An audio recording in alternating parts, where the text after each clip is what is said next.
ova sam svećica, bevti kablove i bevti servopumpu. Juljnu i majko Božija, o. Zdravo, Brajko. Zdravo. Vidim, menjaš ulje. Da, menjamo ulje. Radimo servis. Reci mi, kakva su tvoje iskustva sa Alfa Romeo 145? Twin Spark 1.4.16 V. Ovako, iskustva. Što se tiče iskustva, ja mislim... Vidim da si malo uzrujen. Ne, taman posla. Iskustva u ovom autu trenutno nema. Iskreno, zato što ja mislim da iskustvo se stiče vožnjom. Tako reći, na putu, prva, druga, treća, da malo voziš. Jebika, to se kod mene ne dešava. Već nedelju dana. Kad sam kupio Alfu. Zašto, šta se dešava? Ništa. Svi tvrde da je Alfa odličan auto, sportski autić. Ko to kaže, neki je i govna. Neki je govna i konstruktor, neki je govna Italijan, neki je govna Švaba. Nema veze s njima, ali koga jebe, neki jede govna i on.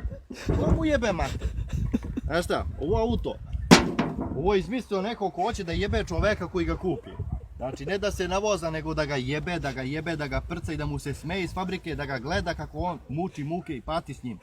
Da mu jebe mater i dete i oca i majku i sve da mu jebem. I poreklo mu jebem italijansko. Govno od čoveka, govno od auta.